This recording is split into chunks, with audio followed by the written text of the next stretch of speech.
Méditation du 30 janvier. Avec ou sans réserve? Il était compté parmi nous et avait obtenu part à ce même ministère. Acte 1, le verset 17. Avez-vous déjà fait l'expérience des conséquences et de la douleur de la trahison? Dans le verset d'aujourd'hui, l'auteur des Actes des Apôtres rappelle une partie du discours de Pierre après la crucifixion du Christ. Combien de souvenirs ont dû revenir à l'esprit de l'apôtre en prononçant ces paroles? Il parlait de Judas Iscariote, qui avait une grande influence sur les autres. Judas, qui vivait avec eux, participait au ministère et était la personne en qui ils avaient tous confiance, avait été choisi comme trésorier. Lors de la dernière scène, lorsque Jésus révéla l'identité du traître, ce fut un choc pour les disciples. Ils n'avaient jamais soupçonné quelque chose d'aussi odieux chez l'un de leurs compagnons. Judas, habile dans la gestion de l'argent qu'il partageait, s'appropriait une partie des bénéfices du groupe tout en restant irréprochable en apparence. La Bible ne mentionne pas que Judas ait été choisi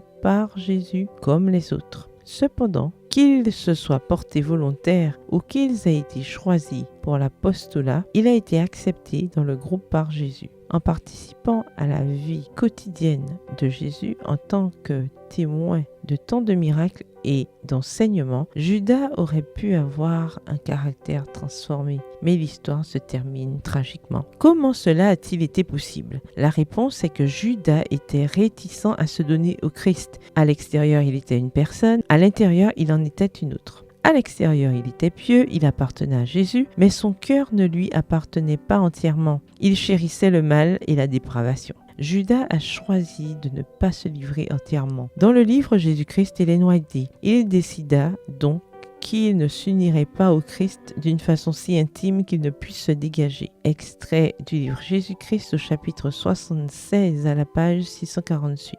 Judas ne s'est jamais pleinement identifié au Christ ou aux disciples. Il a toujours été gardé des réserves.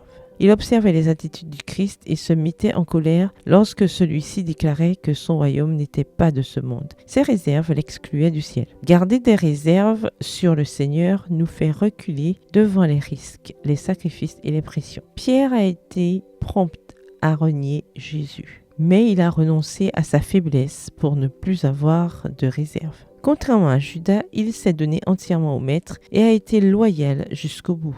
Avec ou sans réserve? Comment est votre cœur à l'égard du Christ? Bonne journée, que l'Éternel vous bénisse.